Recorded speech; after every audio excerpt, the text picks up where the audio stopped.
What's up guys, welcome back to my channel. The topic of today's video is going to be all about nutrition, myths, and misconceptions. So I think that there's a lot of myths and misconceptions, and there's so many things about nutrition that people think are the correct thing and they're really not. And I am super stoked to be talking to you guys about this because, as many of you know, nutrition is one of my biggest passions. That is obviously what I'm studying in school, and it is something that just lights me up, and I am super passionate about learning about nutrition and learning the proper ways to fuel your body and to do what's actually right, not just what people think is right. So today I'm going to share with you 4 common misconceptions that people have about nutrition. And with that being said, don't forget to like this video, subscribe to my channel if you don't want to miss content. I put workouts, recipes, informational videos, everything up there. So with that being said, let's get into the video. I am pumped to talk to you guys about this. Okay, so the first common misconception that I hear all the time is carbs make me fat. I need to cut carbs to lose weight. I am afraid of carbs. I don't want to eat carbs. They're gonna make me gain weight. No. Do not be afraid of carbs, you guys. So carbs are your body's main energy source. So carbs are going to be important for just day-to-day activities. They're going to be important for feeling like you have energy to just take your kids to school or go through your day of classes and work. It's just something that's normal for your body to crave and to want and to need. Your body's not only gonna suffer, but your brain is gonna suffer. So I know this sounds horrible, but if many of you have heard of diet brain, I know I get that when I get super close to competition. I can't even study. I'm like, my brain is so far out there. I feel cloudy. I feel like I'm kind of like in a dream when I'm super low carb. And that's the thing, is carbs are needed for your brain to perform optimally. They're needed for your whole body to perform optimally.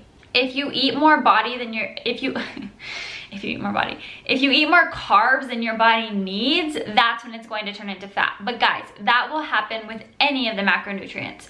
So if you're eating way too much protein, guess what? That's going to be stored in your body as fat. Like, it's not carbs are the magical macronutrient that's going to make you fat. Heck no. Something that goes along with this is, if you cut out carbs, a lot of the times you're gonna have more cravings. I know I do. When I cut carbs completely, I'm like, oh, give me all the glucose. Like, I want sugar so bad. So that is another thing, that if you're cutting carbs, it's going to make you crave carbs more. So why not just eat the amount of carbs that your body needs to perform optimally, to perform at its best, and then hey, you're good and you're not getting fat. You can lose body fat without cutting your carbs. I promise you that. Will you need to reduce carbs? Yes. You can't be eating an excess amount of carbs if you want to lose body fat, but you do not need to cut carbs completely. There is not a time where, oh, I can't eat carbs after dark. No, stop being afraid of carbs. They will not make you fat if you are using them optimally. It comes down to portion control. So carbs do not make you fat. Excessive amounts of carbs make you fat. Myth and misconception numero dos is going to be that you can eat whatever you want as long as it's healthy. No. First of all, if you are consuming more calories than you're burning, you are going to gain weight. That is just science. That is the human body. That is how the human body works. If you're over consuming protein, you're gonna gain weight. If you're over consuming carbs, you're gonna gain weight. If you're over consuming fat, you're gonna gain weight. An over consumption of healthy food can still make you gain weight, can still take you further away from your fitness goals than if you were to be eating a smaller amount of unhealthy food but just watching portion sizes. A really good example of this is, there was a study at Kansas State University by this professor, and what he did is he performed a weight loss experiment on himself. And so he calculated with his BMR that he needs to be eating under 1,800 calories to lose weight, because with his daily activities, with his just normal day-to-day calorie calorie burn, that would put him in a caloric deficit, which means that he would be burning more calories than he was taking in. So, and in this study, his starting weight was like 210 pounds, and I believe he was at like 33% body fat. And he did this weight loss program for, I believe, like 8 weeks. And then by the end of that 8 weeks, he lost 27 pounds. But the little trick here is that, okay, he had like maybe 1 protein shake a day and 1 serving of vegetables, but the rest of those calories were filled with Twinkies, Doritos, Oreos, and like hot Cheetos, I think, just like a ton of junk food. And because he was still consuming less than 1,800 calories, he lost that 27 pounds. And that just goes to show you that eating just healthy foods isn't gonna necessarily make you lose fat if you are still over consuming that amount of healthy food. And it was actually really interesting because in that study, his good cholesterols actually increased and his bad cholesterol levels actually decreased, which is actually pretty amazing that you can eat processed, so-called unhealthy food and still, you know, increase your health and wellness. It's like, I don't know, it's so crazy to me. Of course, like, we can go into like food nutrient density. Like a Twinkie isn't gonna have the exact, like the same amount of nutrients as asparagus. Like, you're obviously gonna wanna choose more nutrient dense foods over like the Twinkie or the Dorito. Like 100%, I'm not promoting that at all, but I'm just using this as an example to show you that just because your food is so-called healthy but you're still over consuming that food, you're still gonna put on weight. You're still not gonna lose weight if you're just trying to eat healthy. Myth and misconception number 3 is that you should avoid all sugars, including fruit. This one, like, oh, it really gets deep down into my soul. I cannot stand when people are like, oh, fruit has too much sugar, you can't eat fruit. Oh, you're a competitor. Oh, you're a competitor, you shouldn't be eating fruit. It has way too much sugar. I can't eat fruit every morning because it has way too much sugar. BS. First of all, sugar is not bad for you. Again, an excessive amount of sugar is not a very good thing, but the natural sugar that is found in like fruit and honey, our bodies cannot distinguish that from the sugar found in a Snickers bar. They are all going to be digested in our body the exact same way. So although the sugar in a pineapple is digested the exact same way as sugar in a Reese's peanut butter cup, I am in no way, shape, or form promoting eating the Reese's peanut butter cup over the pineapple. I'm simply saying that they are digested and broken down in your body the exact same freaking way. So just to give you guys an example, let's take a cup of green beans and a Reese's peanut butter cup. So if you're going to eat a Reese's peanut butter cup, the sugar in the Reese's peanut butter cup is going to be digested the exact same way as the sugar in the cup of green beans. They are both broken down into monosaccharides and then converted into glucose. However, the only difference is that the Reese's peanut butter cup is going to be metabolized a lot quicker than the cup of green beans. Like, obviously, the green beans are way more nutritious than the Reese's peanut butter cup, but at the end of the day, they're all converted to glucose. Our body uses it the exact same way. There is absolutely no direct connection with added sugars and obesity. There you go. Myth number 3, knocked out of the park. Eat your damn fruit. It won't make you fat. The very last myth and misconception that I want to talk about is you always hear people saying, oh, well, you should eat 5-6 small meals throughout the day to speed up your metabolism, to lose weight. You gotta do what works for you.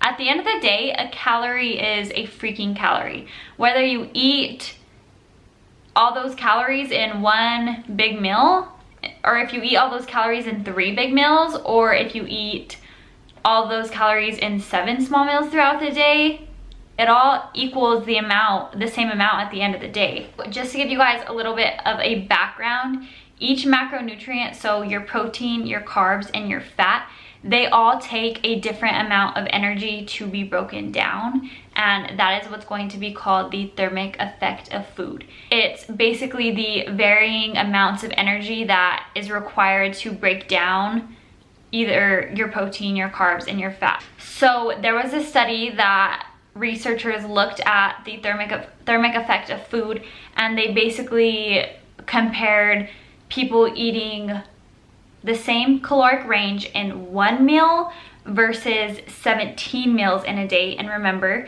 even the people who are eating 17 meals a day are still consuming the exact same amount of calories as someone just eating one meal during the day. So basically what they found is the person eating 17 meals a day but still within the same calorie range as the person eating one meal a day in the same amount of calorie range.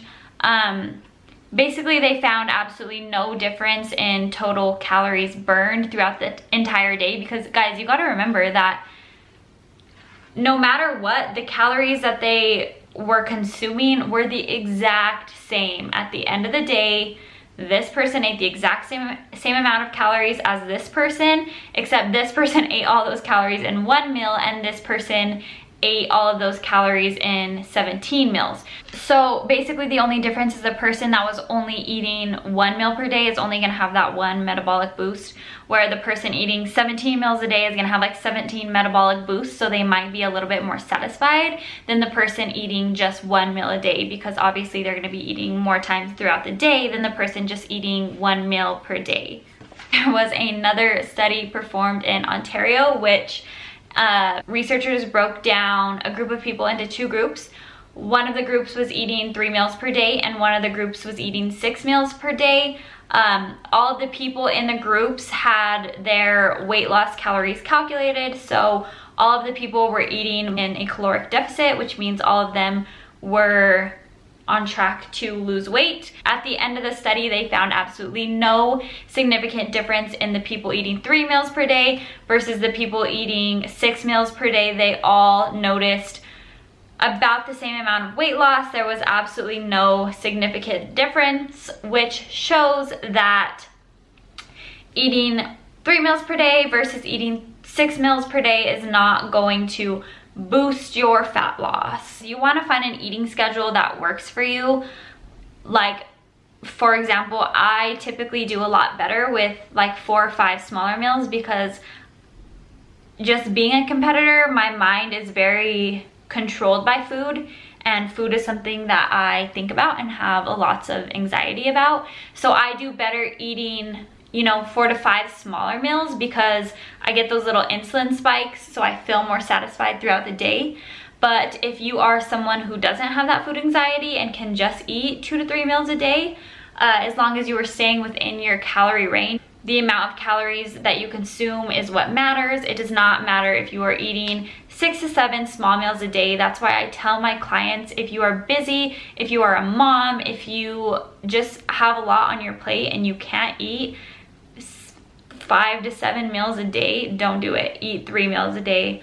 Again, find an eating schedule that works for you, because there is extensive research that shows that just eating 7 small meals throughout the day isn't going to promote fat loss, and it is not going to inhibit fat loss. Thank you guys so much for watching that video. I hope that informed all of y'all about some misconceptions that you might have going on up in there. Guys, it is not as hard as a lot of people make it seem. It's just all about portion control. It's about understanding how many calories you're consuming every day, and just balance. Like, don't overconsume sugar, don't overconsume carbs. There's no right way to do things. So that being said, I hope you guys enjoyed the video. Don't forget to give this video a thumbs up if you enjoyed it. Comment down below if there's anything you guys want to see. I know someone wanted to see a back and bicep workout, so I will definitely be doing that for you guys. But again, thank you so much for watching. I love you guys all so much, and I will see you in next week's video.